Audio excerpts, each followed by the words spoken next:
Dahulu, orang sudah mengenal gambar dan tulisan. Orang-orang harus bertemu untuk bisa berbagi cerita dan pendapat. Bayangkan jika itu kita lakukan hingga saat ini. Kita harus selalu bertemu untuk bisa berbagi cerita dan pendapat. Belum lagi kita harus membawa bukti seperti gambar tersebut dan tulisan tersebut. Bayangkan jika jarak orang yang kita temukan itu jauh dari kita. Tentu akan memakan waktu dan biaya yang banyak. Sangat tidak efektif dan tidak efisien. Maka dari itu dibuatlah sosial media, di mana orang-orang bisa berkumpul satu sama lain untuk bisa berbagi cerita dan berbagi pendapat. Sosial media dibuat supaya lebih praktis dan orang-orang bisa berkumpul dan berkelompok di dalam sosial media tersebut. Contoh dari sosial media tersebut ialah Facebook, Twitter, Instagram, dan lain-lain. Maka dari itu, selamat sore teman-teman. Perkenankan saya untuk menjelaskan apa itu sosial media beserta dampak baik dan buruknya.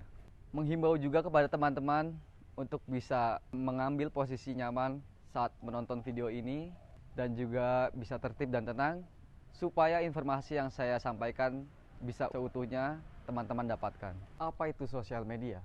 Sosial media adalah media daring yang digunakan untuk komunikasi jarak jauh.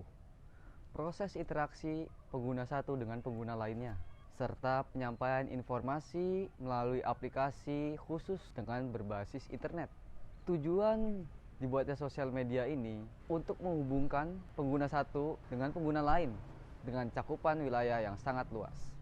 Agar sosial media digunakan lebih praktis dan cepat, dibutuhkan koneksi internet yang stabil dan cepat. Teman-teman tidak perlu lagi menghubungi orang lain menggunakan kabel telepon maupun telepon tradisional. Teman-teman cukup mengakses sosial media tersebut dan menyalakan jaringan internet. Teman-teman sudah bisa berinteraksi dengan pengguna lain, membuat forum, berdiskusi bersama, membagi aktivitas keseharian teman-teman, dan lain sebagainya. Lalu, apa sih dampak positifnya? Antara lain, 1. Media sosial bisa sebagai tempat penyimpanan informasi. Mengakses sosial media pasti menyimpan segudang informasi yang kita temukan. Seperti contoh, di Facebook, kita posting yang baru kita alami. Secara otomatis, informasi tersebut akan tersimpan di Facebook. Contoh lain juga Instagram. Kita memposting foto, lalu akan tersimpan di aplikasi Instagram tersebut. Dan yang kedua, komunikasi menjadi lebih praktis dan mudah. Teman-teman tidak perlu lagi menyewa kendaraan, angkutan umum untuk bisa saling berbagi cerita dan pendapat. Teman-teman hanya perlu membeli kuota internet, lalu mengaktifkannya dan teman-teman bisa mengakses sosial media tersebut. Tentu lebih praktis dan lebih mudah. Yang ketiga, sosial media sebagai tali penyambung silaturahmi. Di dalam sosial media, kita pasti membuat forum, kita berinteraksi satu sama lain. Tentu ada orang yang tidak kita tahu dan kita bisa berkenalan, lalu kita bertemanlah dengan dia. Sosial media juga bisa menghubungkan orang yang sudah lama tidak kita temui. Kita bertemu melewati sosial media, berbagi keseharian kita masing-masing. Yang keempat, sosial media itu sebagai mempermudah perbelanjaan. Jika dahulu, jika kita ingin membeli barang, kita harus mengunjungi toko yang ingin kita beli. Dengan adanya sosial media ini, sudah bisa dibuatnya secara lebih praktis dan efisien. Sudah banyak online shop yang menjual barang-barang produknya secara online. Tentu bisa lebih mempermudah kita untuk bisa berbelanja secara praktis dan efisien, lebih menghemat waktu dan biaya serta tenaga. Yang kelima, sosial media juga bisa menjadi sarana pendidikan. Tentu belajar itu bisa dari mana saja. Peribahasa yaitu tuntutlah ilmu sampai ke negeri Cina. Sosial media juga bisa menjadi sebuah pembelajaran buat kita. Tentu kita bisa mendapatkan banyak informasi dari sosial media. Entah ilmu-ilmu baru, entah tips and tricks, dan lain-lain. Tentu sosial media bisa mempermudah kita dalam hal pendidikan. Apalagi ditambah saat ini semua serba daring karena adanya pandemi, maka dibuatlah Google Meet atau media Zoom supaya kita bisa belajar bersama, diskusi bersama di aplikasi tersebut. Itulah kelima poin dampak positif dari adanya sosial media.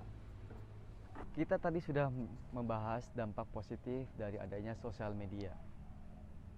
Lalu apa sih dampak buruknya atau dampak negatifnya?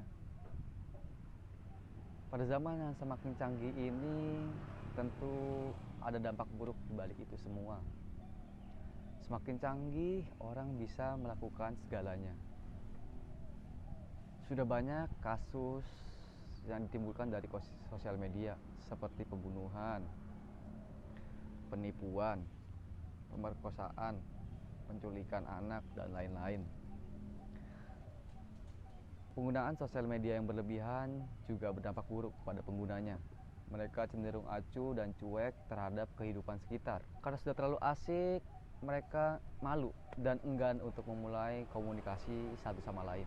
Mereka sudah terlalu asik pada dunia maya, sehingga sulit untuk bisa bersosialisasi atau hidup pada kehidupan nyatanya. Penggunaan sosial media juga bisa berdampak buruk pada anak-anak dan remaja. Karena sudah terlalu asik dengan sosial medianya, biasanya anak-anak enggan untuk belajar dan juga melakukan aktivitas yang seharusnya. Jika hal ini dibiarkan terus kepada anak-anak dan juga remaja tanpa ada pengawasan dari orang tua, tentu ini akan bisa berdampak buruk pada mental dan juga kesehatan anak itu sendiri.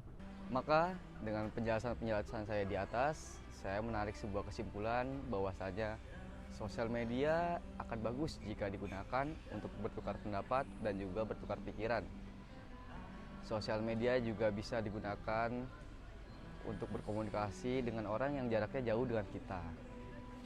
Sosial media juga bisa membuat kita menjadi lebih praktis dalam mengakses segala hal yang berhubungan dengan internet, seperti belajar online atau belanja online melewati online shop dan lain-lain. Sosial media juga bisa digunakan untuk sarana pendidikan, bisa untuk berdiskusi bersama dalam aplikasi seperti Zoom atau Google Meet, dan juga bisa dakwah melewati sosial media seperti yang kita lihat banyak di platform-platform sosial media yang sudah menyebarkan pendidikan Islami dan lain-lain.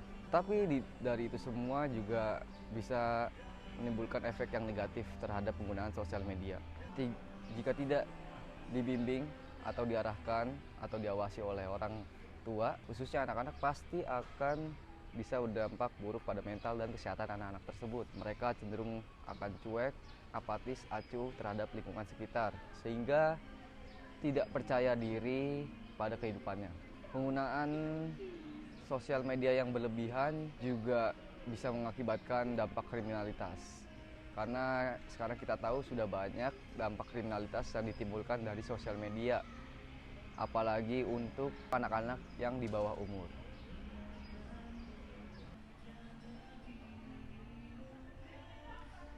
Nah, demikian penjelasan kesimpulan mengenai sosial media beserta dampaknya dari saya. Berpesan kepada teman-teman semua bahwa penggunaan sosial media itu bagus agar kita bisa menjadi aktif dan juga produktif jika penggunaannya sesuai. Tetapi penggunaan sosial media yang berlebihan akan berdampak buruk jika kita lupa waktu dan lain-lain, sehingga pekerjaan kita menjadi lebih pasif dan juga apatis terhadap sekitar. Mungkin itu saja penjelasan dari saya, kurang lebihnya mohon maaf bila ada kata yang salah. Selamat sore teman-teman dan selamat beraktivitas kembali.